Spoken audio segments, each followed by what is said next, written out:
बहुत ही आज हृदय आह्लादित है, प्रमोदित है, आनंदित है कि आज हमारे टोंक नगर के सभी संतों के चरणों में, संतों के सानिध्य में अपना सुंदर भाव रखने वाले सभी भक्तजन जहाँ बेरोक टोक चौक में से निकल करके और राम तारे के सुंदर परिसर में एक संत का उत्साहवर्धन करने के लिए पहुंचे हैं।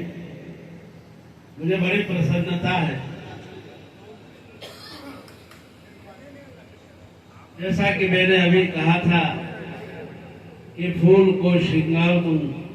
ये संभव नहीं, वीणा को झंकार दूं ये संभव नहीं। आप सभी टोंकवासी मेरे लिए उपहारों के वो उपहार है। इस अवसर पर आप आए, आपको क्या उपहार दो ये संभव नहीं, आपको क्या उपहार दो ये संभव नहीं।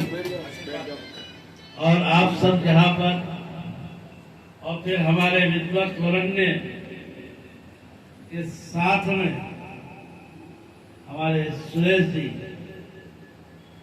जो बचपन से, जैसा कि अभी आपने फरमाया था, ठीक उन्होंने कोई गलत नहीं कहा, बचपन से ही आपका हमारा खूब स्नेह प्रेम सानिध्य एक दूसरे के साथ में शिक्षा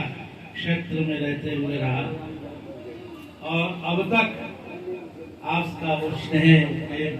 वो प्यार निभ रहा है, निभा रहे हैं और आगे भी निभता रहेगा।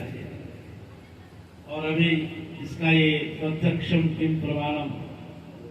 प्रत्यक्ष को प्रमाण की जरूरत नहीं है। और इतने सुंदर भाव आप अपने हृदय में रखते हैं, तो सारे समाज में बड़े सुंदरता के साथ, हृदय के साथ, आनंद के साथ में मोती बिखेरते हैं और सभी उस मोती का आनंद लेते हैं, जिनमें से संग्रह किया हुआ मोती। अभी हमारे धनराज जी, जिनका सब कौन इनको नहीं जानता है, जो इनको जो है प्राप्त मिल जाता है या इनसे जो मिल लेता है वो इनके नाम की तरह धन धन हो जाता है, धन धन्य हो जाता है। तो वह जो है ये भी यहाँ पर बहुत समय से रामदारे से जुड़े हुए हैं और उनसे हर किसी भी कार्यक्रम आयोजन इस अवसर पर आप मिलते रहते हैं। आपका बहुत ही स्नेह है, प्रेम है, आप सबकी तरह। हाँ, और फिर जहाँ पर ऐसे विद्वत वरण्य हमारे भाई श्री प्रदीप जी पवार उनके आगे लगता है। प्रदीप जी का जो है अपना विद्वत्ता का जो है दीपक जब प्रज्वलित हो जाता है तो सब उसके प्रकाश में इतने आनंदित हो जाते हैं, इतने आनंदित, जो दूर से भी कोई आवाज को सुन लेता है तो दौड़ करके और तुरंत उस सभा में, उस आयोजन में, उस कार्यक्रम में चला आता है। जैसे दीपक को देख करके पतंगे दौड़ करके आ जाते हैं, वैसे इनके पास सुनते ही इस आवाज को और वहां पर चले आते हैं। और फिर समाज के और भी सभी भक्त लोग यहाँ पर ऐसे इस अवसर पर शिक्षण संस्था को अच्छा स्वरूप जिन्होंने दिया है, बाबूलाल सेंट सोल्जर, सेंट और सोल्जर, सोल्जर भी हो लेकिन सेंट सोल्जर, इस शिक्षण संस्था को आप बहुत अच्छे ढंग से इस टोंक नगर के अंदर चला रहे हैं, जिसमें कितने ही बच्चे बाहर से और यहाँ के अन्य जगह के लोग पहुँच करके और विद्या पढ़ करके, विद्या, क्योंकि विद्या के बिना मनुष्य का जीवन शून्य है। विद्या विहीनम पशु, विद्या है तो सब कुछ है, विद्या के बिना जीवन प्राणी का जो है पशुवत है, इसलिए किसी काम का नहीं। तो विद्या सब तरफ जो है आप अर्जित करवा रहे हैं सबको, और सब पढ़ लिख करके परम प्रमोदित, परम आनंदित, और जो पढ़ता है वहाँ पर वो अपने आप को गौरवशाली मानता है, पढ़ाता है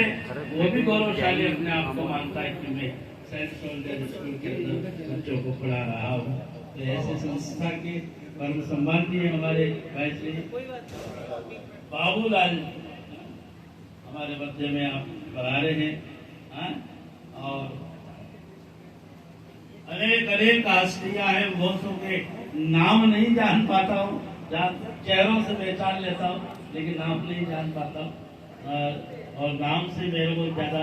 जरूरत भी नहीं पड़ी, नाम बोलने की जरूरत भी नहीं पड़ी, आवश्यकता नहीं पड़ी, केवल हाथ किया तुरंत तो सामने आदमी बन गया, तो जरूरत भी नहीं पड़ी। तो हमारे बीच में जो है, देखो हमारे बीच में पराणा जी विराजमान है, हमारे बीच में जो है रूप नारायण जी विराजमान है, और सत्यनारायण, हाँ रूप नारायण जी, सत्यनारायण जी विराजमान, और हमारे राम विलास, राम विलास कितना सुंदर नाम है ना, राम विलास जी हमारे मध्य विराजमान है, और हमारे समाज के, विजयवर्गीय समाज के नवनिर्वाचित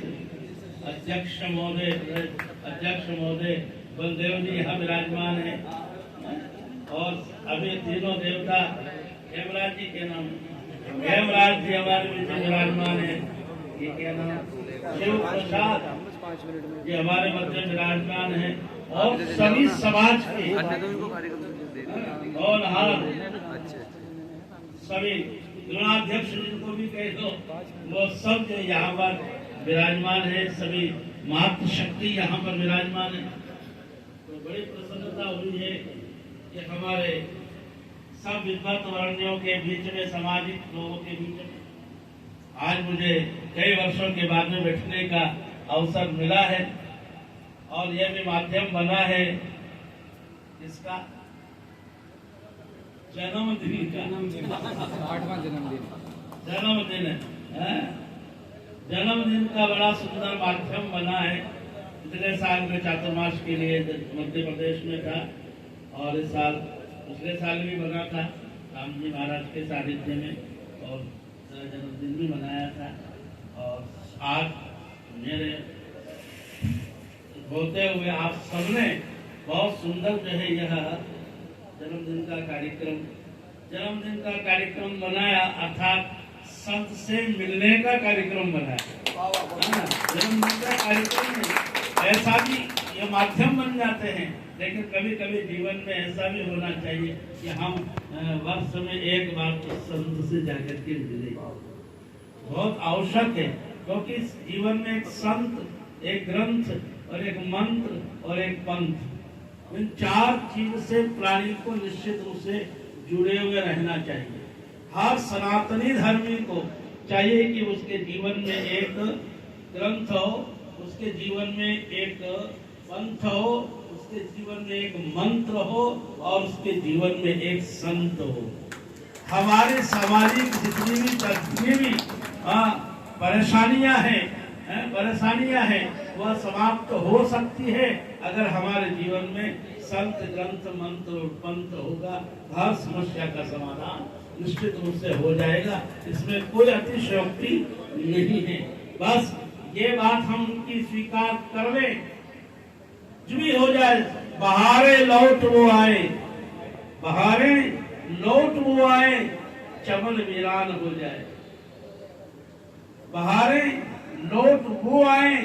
चमन वीरान हो जाए, चटकती फूल वो कलियां सभी मेहमान हो जाए। लेकिन हमारी इस जवानी से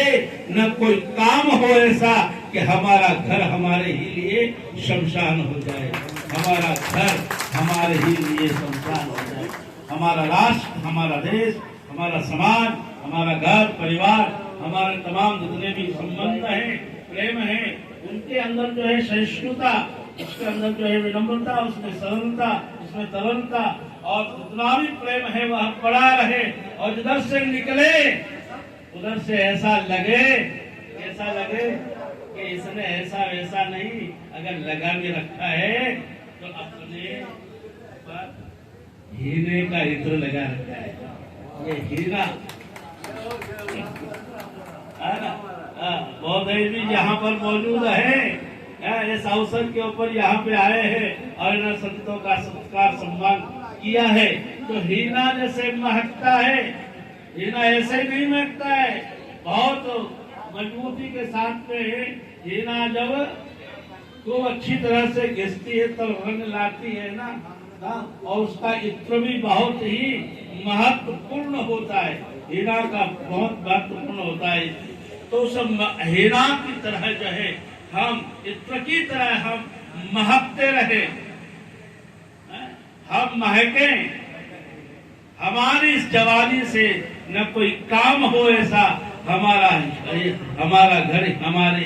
ही लिए शमशान हो जाए। कि ऐसा न हो कि हम अपने जीवन में केवल अकेले रह जाए और कुछ किम कर्तव्य मूढ़ हो बन करके रह जाए। हम सब जैसे अभी हमारे हमारे प्रदीप जी ने कहा कि जो है हम काय में बट रहे हैं, बटा जो फिर भले से वह जो है जाति में बटा, जाति में नहीं,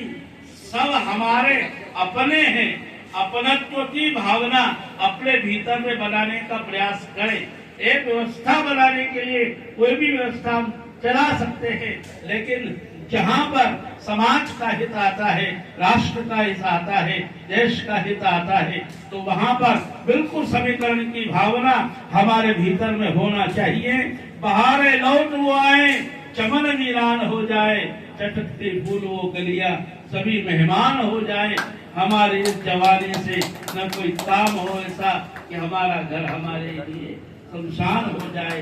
नहीं आसान है, वो कब होगा कि नहीं आसान है इंसान के घर में जन्म पाना, फिर जन्म लेकर भी मुश्किल है इंसान कहलाना। नहीं आसान है इंसान के घर में जन्म पाना, जन्म लेकर भी